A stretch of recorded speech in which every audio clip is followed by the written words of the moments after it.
बड़े बड़े ताकतवर, बड़े बड़े कद्दावर पुलिस कस्टडी में गोली से मार दिए गए। बड़े बड़े ताकतवर 7-7 बार के एमएलए, पूरी सल्तनत चलती थी उनके नाम से, उन्हें पुलिस कस्टडी में मार दिया गया। कोई बोलने वाला नहीं था। पूरे हिंदुस्तान में मुसलमानों के ऊपर हो रहे जुल्म, ज्यादती के हालात देख लीजिए आप। आए दिन कभी दाढ़ी कभी टोपी।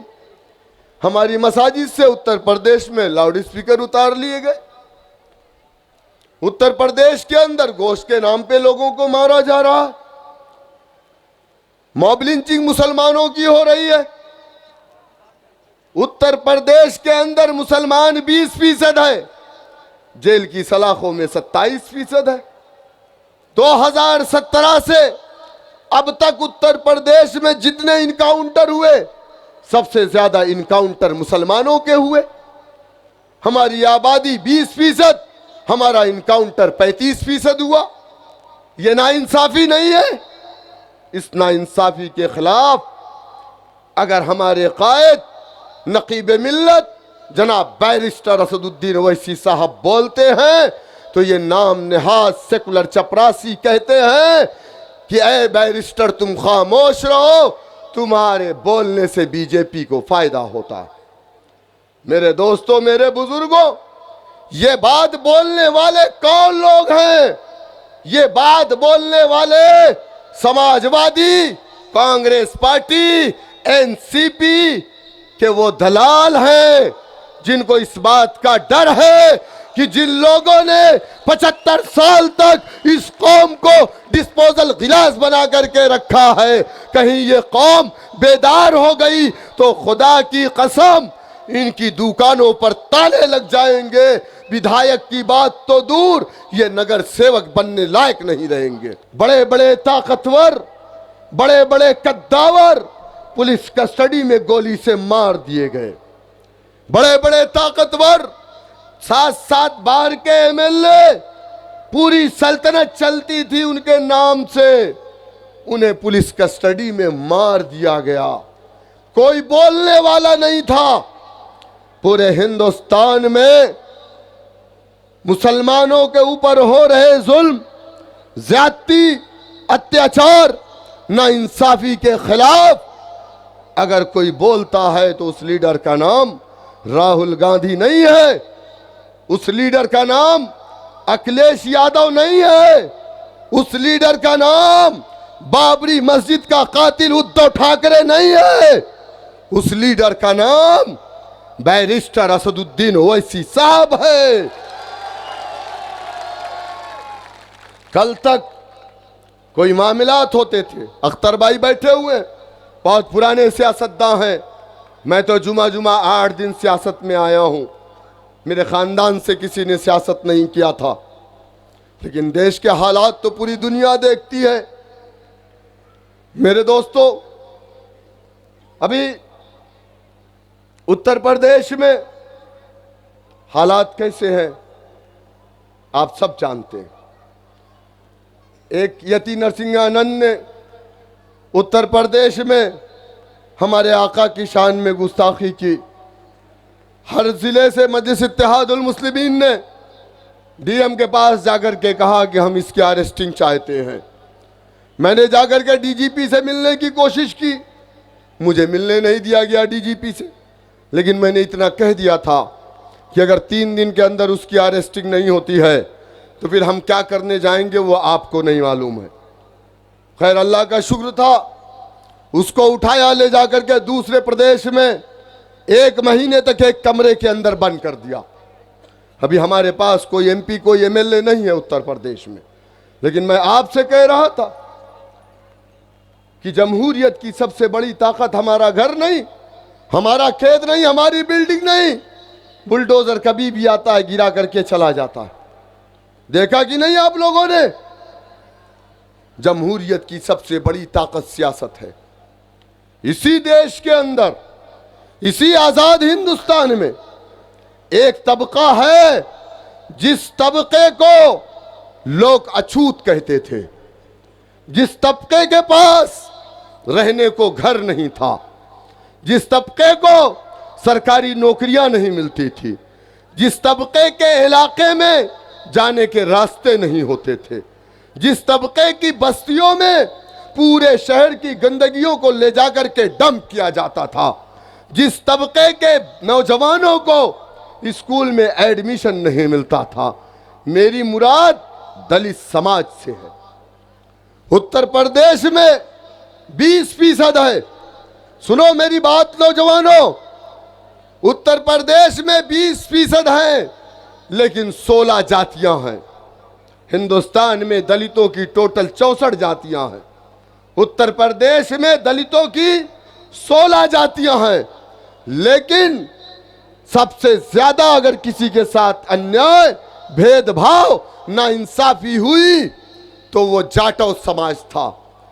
जिस समाज का ताल्लुक मान्यवर काशीराम और मायावती जी से है, उसे जाटव कहते हैं। उत्तर प्रदेश के पश्चिमी इलाके में वो 11% था। अब तो हमारे तो हालात अभी भी अल्हम्दुलिल्लाह कदरे गनीमत है, लेकिन उसके हालात हमसे कहीं बदतर थे।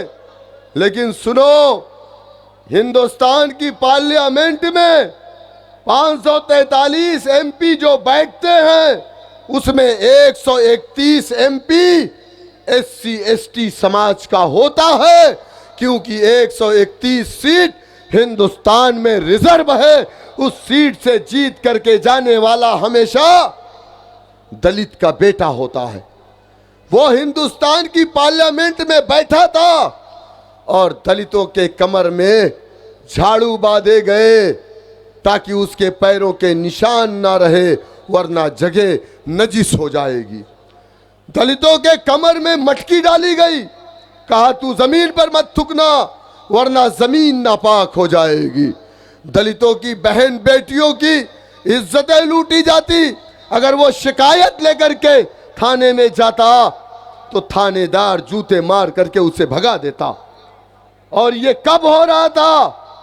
जब उसके समाज का 131 एमपी हिंदुस्तान की पार्लियामेंट में बैठा था, तब भी उसके ऊपर ये जुल्म, ये अन्याय, ये अत्याचार हो रहा था, लेकिन वो उसका एमपी खामोश था। जिस तरीके से आज नहीं बल्कि 2014 से जब से बीजेपी की हुकूमत बनी है, हमारी शरीयत के खिलाफ या हमारी दाढ़ी टोपी के खिलाफ, हिजाब के खिलाफ, वक्फ के मामलात हो, जितने भी मुसलमान हिंदुस्तान की पार्लियामेंट में है, मेरे कायद के अलावा जो कांग्रेसी या समाजवादी या दीगर पार्टियों के हैं, वो खामोश रहते हैं, क्योंकि उनकी पार्टी उन्हें बोलने की इजाजत नहीं देती।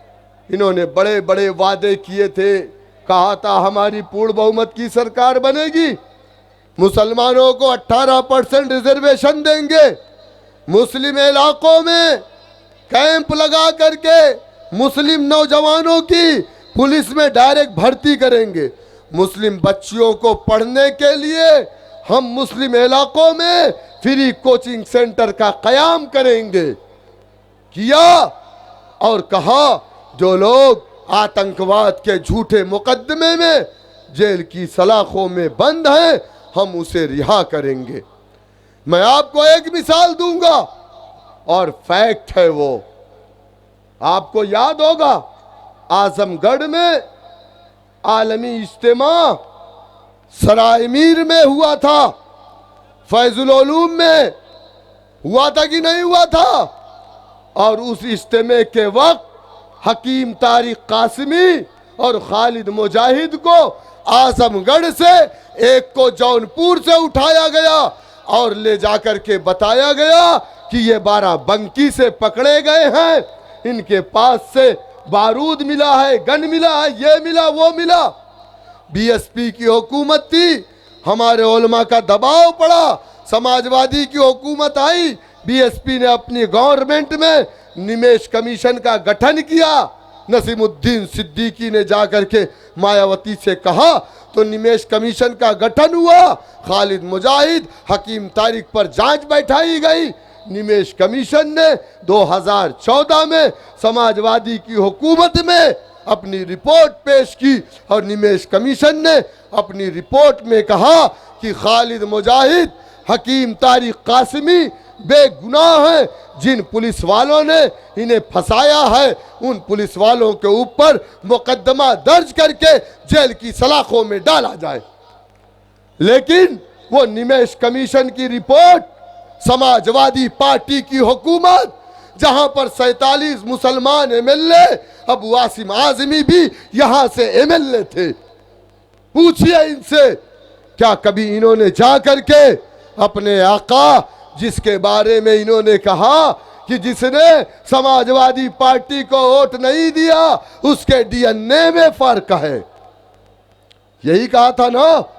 कहा समाजवादी पार्टी को जो मुसलमान वोट नहीं देगा उस मुसलमान के डीएनए में फर्क है। मेरे दोस्तों, मेरे बुजुर्गों, हम तो आशिके रसूल समझते थे, लेकिन आसिम भाई तो गुलाम रसूल नहीं बल्कि गुलाम मुलायम और गुलाम अखिलेश निकले।